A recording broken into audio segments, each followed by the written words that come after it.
Welcome to a 10 tips and tricks for Leviathan's Fantasy, a newer game that just recently came out. Gives me a lot of an older game called Majesty. It's a pretty solid game, all in all. Basically, the premise of it is you put out bounties and adventurers come and complete those bounties. It's basically all it is. You do some crafting and stuff like that from time to time. But yeah, so let's get into it. So there's a lot of things that are going into this game. And one of the first tips I can give you is that start with as many heroes, especially epic heroes, as you possibly can. It makes the game a lot easier. You can do stuff like get weapons and items and stuff like that before you start the game. However, all of those things are findable while playing the game. Starting with them, especially when it comes to legendary items, gold items and stuff, you have to reincarnate your hero at least one time before they're able to be used. So that'll be the first tip. Second tip being, once you start the game, if you'll notice here, there's some named people here. Depending on what area you choose, I always tend to start on Treasure Island. There are side quests, so to speak, and completing them will give you resources. And in the case of Treasure Island, there's a little chap right here called Carrick, and if you complete his quest, he is another epic hero, and he becomes recruitable, and I have him right there.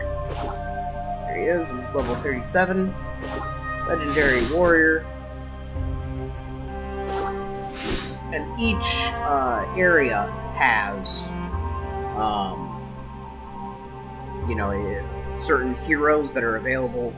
I'm not sure if it's based upon the area or if they're just wind up being roving adventurers. So I guess on that, we'll get into tip number 3. And tip number 3 being,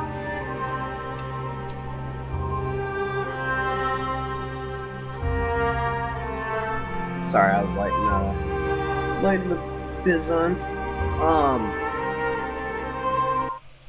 So when we're talking about roving adventurers, basically the way that this game works is you have adventurers coming and going as they buy items and sell stuff at your store and do stuff like that. They start gaining more favor. Once it reaches whatever their threshold is for favor, they'll come and apply for residency inside your village. It's super important to look at the favor, because if you look here, most of my guys are over 100 favor. Anything over 100 favor is blue.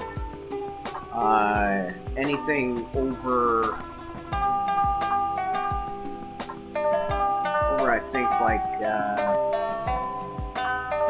anything over like 180, I want to say, winds up being epic.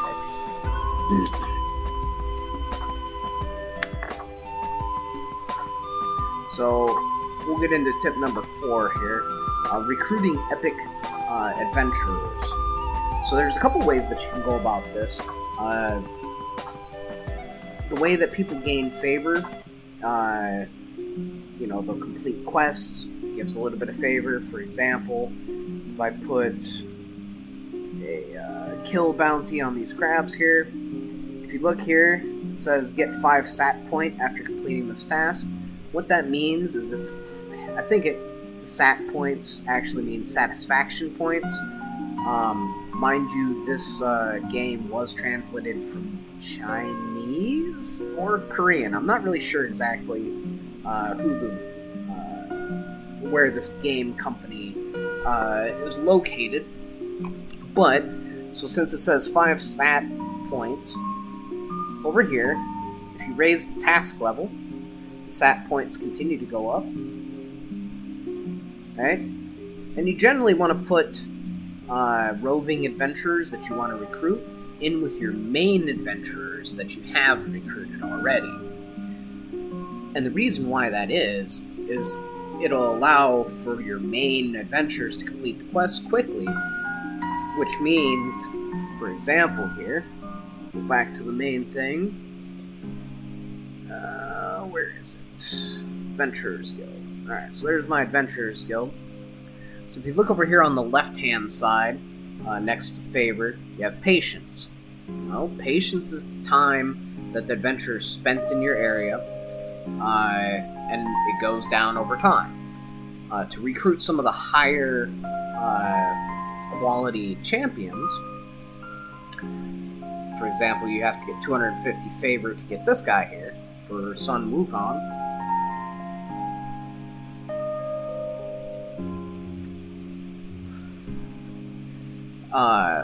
What you gotta do is make sure that they get through quests very quickly. So if you have, for example, these 4 here, Sun Wukong, Aina, Erica, and Claire, they were people who I started the game off with. And as I started to recruit people, for example, Delta, Flame, Judy, and Carrick are all Delta and Flame are blues, and Carrick and Judy are both epics. To be able to recruit them, I sent them out just solely with my main characters, the people that I send on the most missions. And I sent them out on easy missions.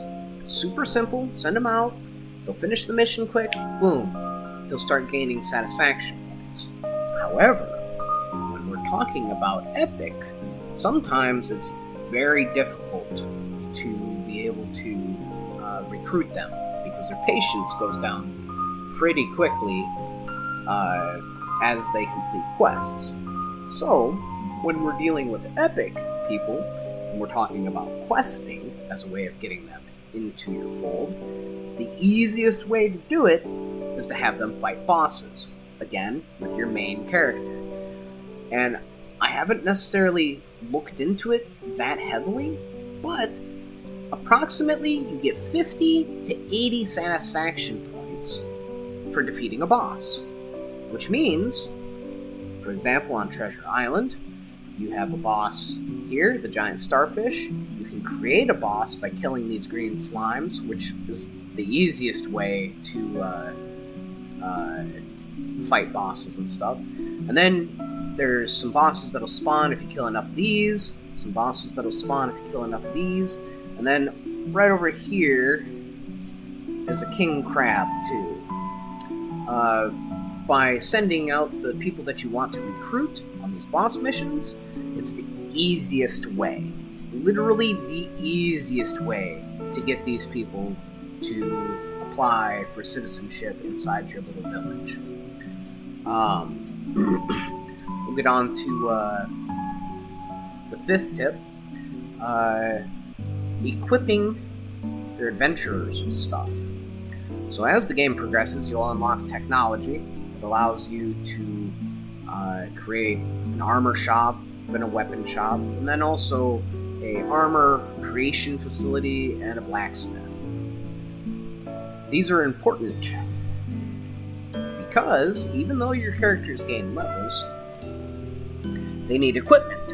And equipment is the major way of improving their statistics, especially their hit points. Not having great equipment really can put a hamper on high-level fucking champions and stuff. So, equip them.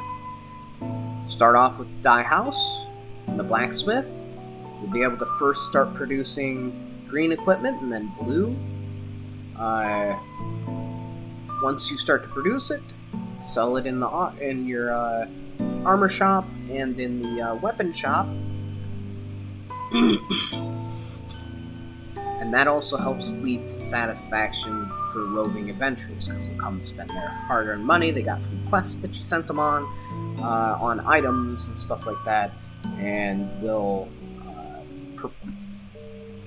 improve, so to speak, their satisfaction with you. Alright, we'll go on to tip 6, which has to do with infrastructure, right? So when we're talking about infrastructure, what we're really truly talking about is like hotels, wooden house, the Viking hotel, noodle stalls, and other amenities, right? Stuff that you get from research. So, we wind up in a situation, for example here, where your adventurers have needs, and as the game progresses, those needs become more complicated. And that's okay. The major reason why you have these is to bring in tourists, and so you can recruit adventurers. It's important to always have them fully stocked up, and when doing these different things and setting them, right, what you can do is right down here at the bottom left there is a auto.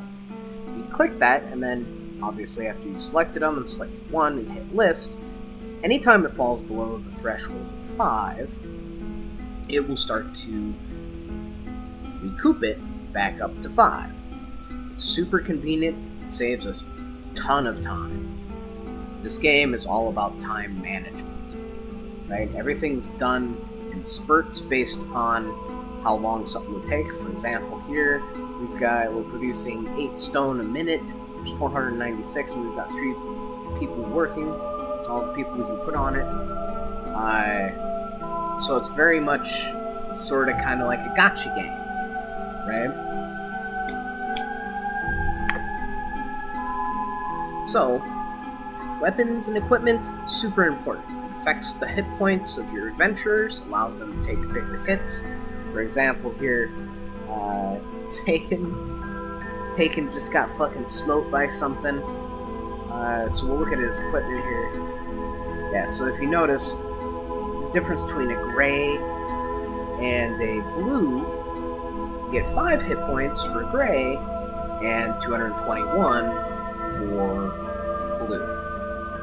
And then for green, you get just a little bit more than gray, but less than blue.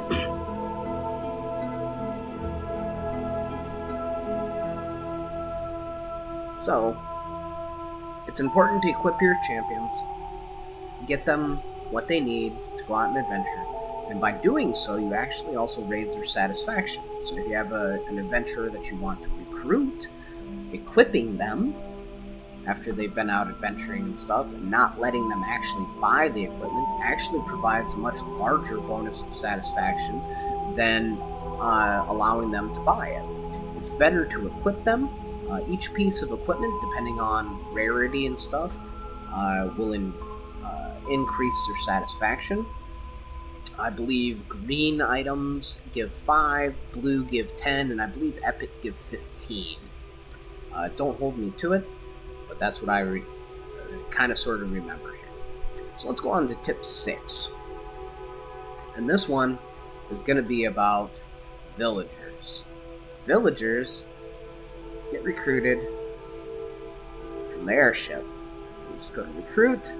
It'll tell you how many villagers you can recruit. Right now I can't, because I'm at my max population for villagers, 20 of 20, because I haven't built any more villager housing, because I don't really need it at this point. I will once I have cleared all of the land.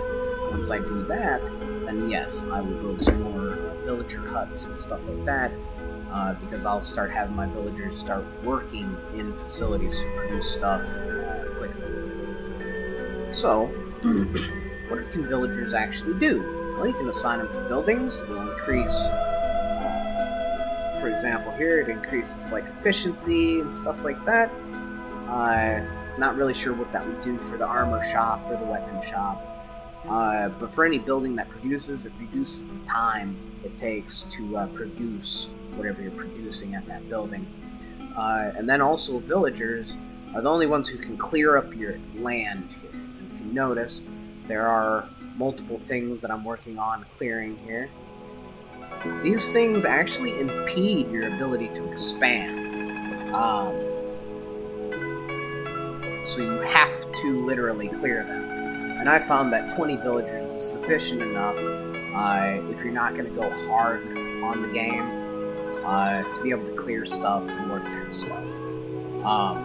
Once you get to 20 villagers, I don't suggest going much beyond that because it doesn't really matter until you get everything cleared. And once you get everything cleared, then obviously you should try and have more villagers because you're going to need them based upon what you got going on in your village. Well, that's my restaurant. So what the hell is that? Got everything I'm making. Okay, yep. So let's get on to tip 7? 6? Shit, I don't even really remember, to tell you the truth. So this next tip will be about reincarnation. Reincarnation is super, super important, and it can only happen once your adventurers get to level 50. Once they reach level 50, all you have to do is click on the little shrine, reincarnation array, and you can click add. Looks like I've got somebody who can right now, so I'll go ahead and assign them. Yes. And now they're off to get back down to level 1. So one of the reasons why you reincarnate them goes back to the equipment. For example, if we pull up, not collection, storage. If you see here, we have some epics that require, I guess, legendaries that require a reincarnation at least. So, I've reincarnated anybody who hits level 50, I reincarnate them. The other reason why you reincarnate them is because of this place, the Enlightenment Tower. It allows you to learn extra skill books, and by learning extra skill books, it allows for your adventurers to have more abilities to use. And for example, here, we'll just pull up Bolseus. View, go to manual. These are all the manuals you can unlock. Each one of these can be slotted, right? And it's important because each one of those abilities they get, they're able to be used. So, if we go over here, if you notice, you've got skill order right here.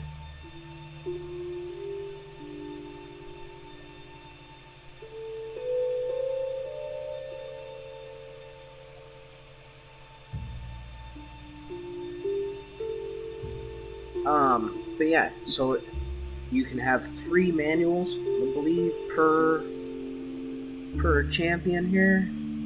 Yeah, so it looks like you can get 3 here.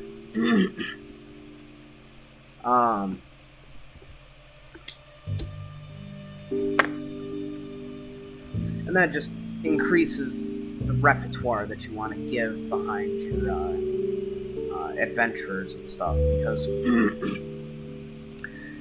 for example, I have one champion that I gave healing to, and now she's my party healer / ranger mage. And she just beats the shit out of everything. That's pretty ridiculous. So let's get on to tip number 7, being about securing resources and stuff. So not only can you secure your resources, obviously, from your own map here, but you can secure resources on the major overland map by building collection facilities that will collect the stuff and do that. And then also, where is it? Also, there's nodes on the ground here that you can assign a bounty to, and people will go and pick that stuff up. Then the other way, one way that I like to use here, is I like to use the trading house, especially for the basic necessities. And you go to pre-order.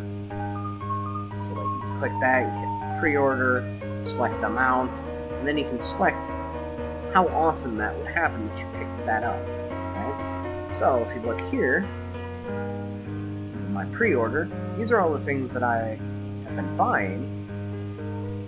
And the reason why it says one time here is I was trying to buy 1,000 of them. So if you do the pre-order, it'll set the order, and then as the items get collected by your adventurers, they put them in the auction house, and you start to buy them. And you can also do quarterly and yearly buying, which is what I like to do for some of the main ingredients, like the base ingredients for like everything, because everything goes in a tier system, right? So like stone can get turned into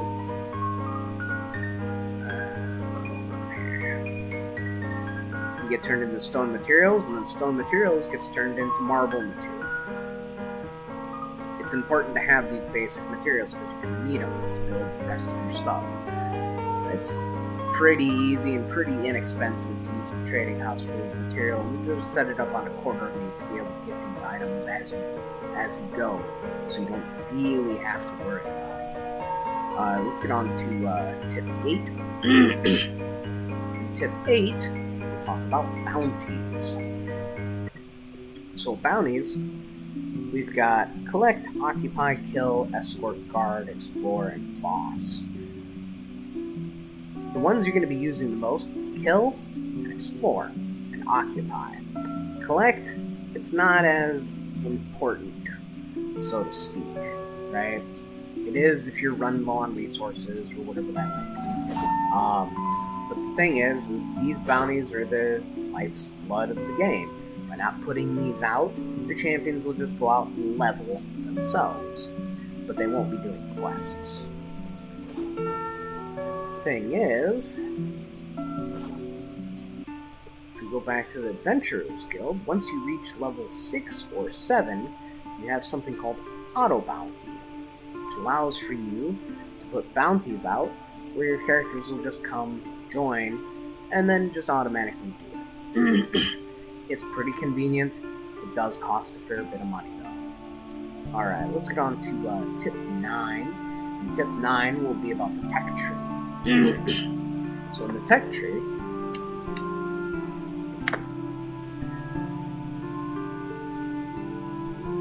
we have city foundation, your manufacturing, and then consumption. And it is exactly as it says here. Consumption is the stuff that you manufacture to be sold in your village. Manufacturing is all the stuff that you're going to make.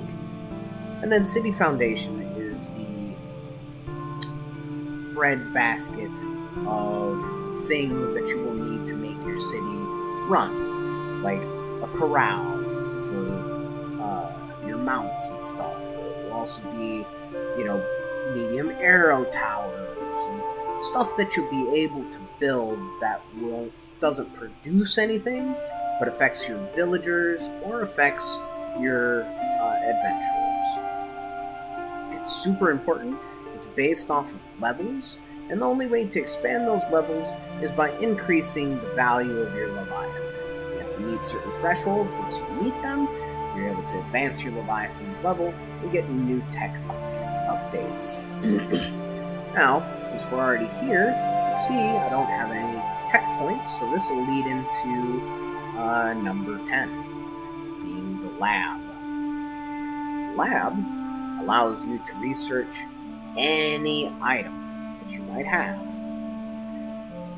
And we'll do that right now. This is the lifeblood of ensuring that you're able to do stuff within your village. I always generally hit max. It'll tell you the number of studies remaining on an object. So that way, once it's done, it's done. I don't have any more tech points to have to research it. It won't show up in the researchable items anymore. All of that. Most items produce one research point. Research manuals and stuff like that can gain 10, can give you 10 or more research points.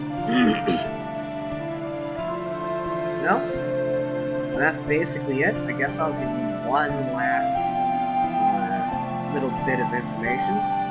When you want, this will be tip 11. When you want to be able to equip your adventurers, click the portal, click close portal, and it'll say the portal is only way to connect the leviathan to the floating island. All adventurers will terminate their current tasks and return to the city. The reason why that's important is because the only time you can equip your people is when they are in town. And when equipping them, I know this seems a little counterintuitive or whatever, right? But the thing is, you can't just hit apply because nothing happens. What you have to do is click preview first for the weapon. And then hit apply.